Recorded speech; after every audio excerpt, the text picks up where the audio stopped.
Hi everyone, welcome to another Greenleaf Terrain Build and Talk. We're back to this autumn centerpiece.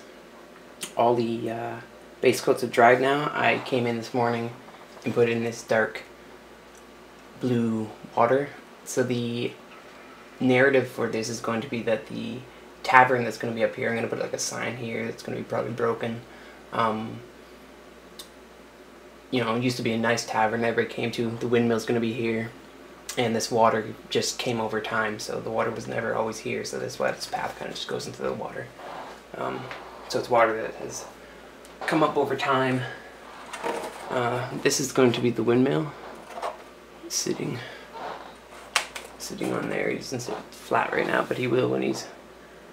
Yeah, so he's pretty tall. He'll have a top. I ran out of foam board, and in the next build and talk I'm going to be putting balsa wood on these and talking about how I built them up. So that's that guy. I'll drop him out of the way so you can see this guy. And then there's this guy who's 3 sides and a little platform who's going to sit like that. Oh, need to go up here a little bit, sorry. There, he's gonna sit like that, and he'll have a roof too.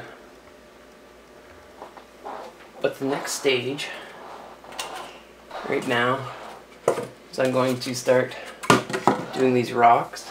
And the first thing I'm going to do is use this earth undercoat. It's a Woodland Scenics product. Put it on there. I got it for $9, $8.99 at Interior Hobbies in BC. I brought it back to Ontario. It's an earth color. So you can put it on just straight for like a very dark earth color. What I'm going to do is dilute the color with about a 1 to 3 mix of the earth undercoat, and then I have my second guy here, and I'm just going to put in some water to dilute it.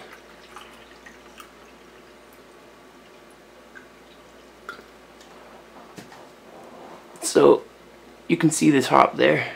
I filled it to about there, and the pigment or the earth undercoat was about to the bottom of the cup there, about a ½ inch. So quite a bit of water to pigment, but it'll make it nice. And this is going to be really runny, so that's why I do it first, and then I'll come in and highlight all the rocks and the brown earth coat. I'll put in some colors here, and then I'll be able to come in, obviously when I'm doing the highlights here, I'll highlight my rocks or the stones, and I will then be able to come in and put my flock materials on, my undercoats, earth coats and stuff. So I've just been kind of swirling it around, make sure it's not like slipping out of the cup here. And then I'll take the back of my paintbrush here and just mix it thoroughly. And a nice test is if it comes off, you can see a bit in this cup. It's easier to just tap off the excess. Take a bit of your brush, make sure I'm on there, pull it up the side, and if it does that type of thing where it's seeping all back and it's not leaving like a paint streak, then you actually have a nice wash. And that's what we're going for right now. But before we do this, I'll show you one other quick thing. The other rock outcrops I made, get them on camera here. I'm going to give them a quick wash and probably re-highlight them because I want them to be similar to these guys. And I was working on this tower.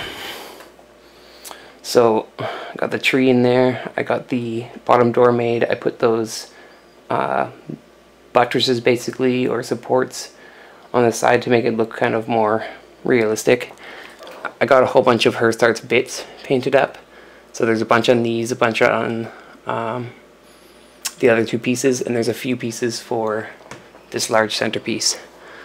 So that's that guy, but I realized that I need a trapdoor here, so when I do the facades of these two guys,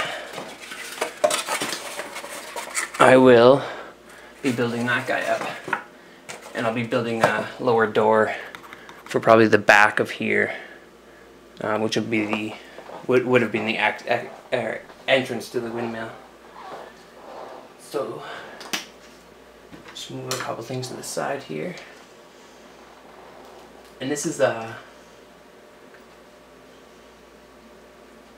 Sorry, I'm just making sure it's mixed up good. This is a model railroading technique to come in and just apply different areas and give it a different color.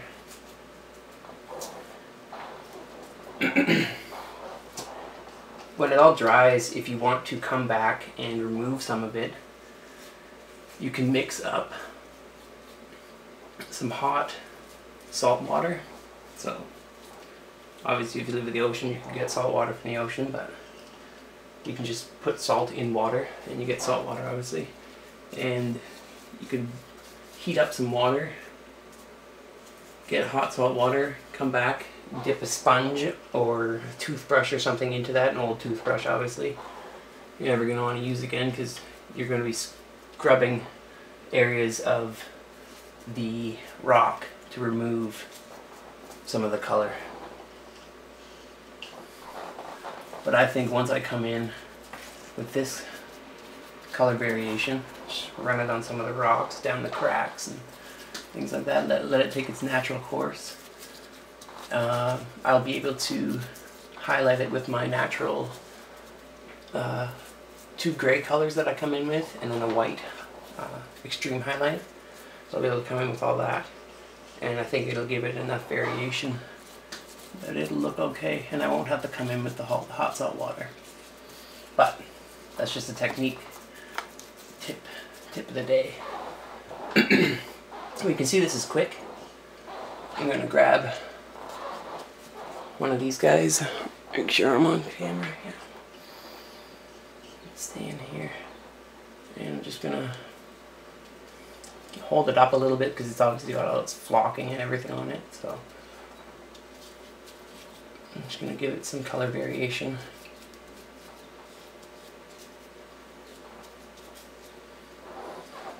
Set it to the side. I'll grab the next one. I have 4 of these, so I'll just do these quickly, and then I'll be turning this guy around because the back is obviously a wall here. Well, I don't know if you can see it in the camera, but it's a wall, so that leads to my bedroom. So I can't really get behind there. Sorry if I was off camera there.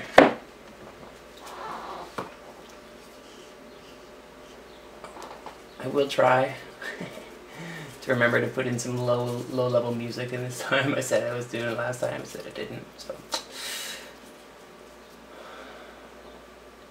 work on my editing a little bit. And the last one,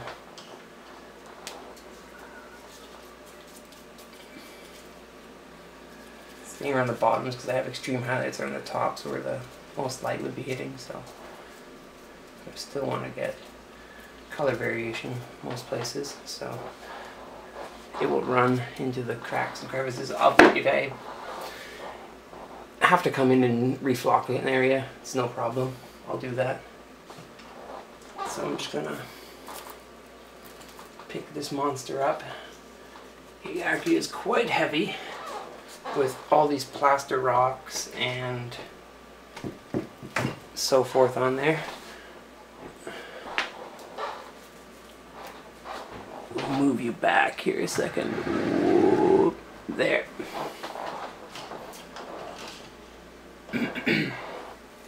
Then keep coming in. Just putting some color variation in here. Oh, it's running onto my floor. That's okay. I have cloths on hand. But I like to start at the top. I'm not really trying to brush down. I'm more or less trying to just run help the course of the stain here for the wash.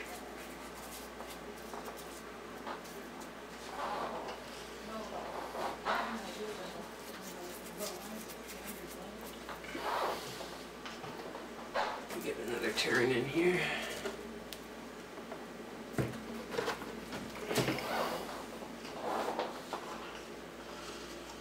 And you can see it just seeps down, goes in all the guys, crevices, I mean, not the guys, but yeah. And grab a little bit more there. Let it run down. And there I'll come in. Come a little bit closer. We'll drop down. Zoom in. And we'll focus for you, sorry. And then you can see what's happening. I didn't like that straight line that it left. But this will dry, and then we'll come in and highlight it. Yeah. So I don't know how long this guy was, but I'm gonna pretty much stop it there. Grab this guy off here. Sorry, moving the camera. I'll go back out a little bit. Focus. So we got, and then we're gonna come in once it's dry. Highlight this with two colors. I have a tan color, and I mixed the tan with an orange color to make a ochre color. So I do this dark brown, ochre, then tan. So it's double highlight. Then this guy's gonna get the wash. Two more highlights, or actually three more highlights. Two more highlights of gray and one more highlight of white. These guys will get the three highlights, two grays and one white. And once all that's done, I'll be able to come in and put flocks on. By flocks, I mean all these colors. And some clump foliage and this and that. That's what I got for this video. I'm going to make another one right now. While this is drying, because I got some stuff to do. So, thanks for watching. Please subscribe, and more videos to come.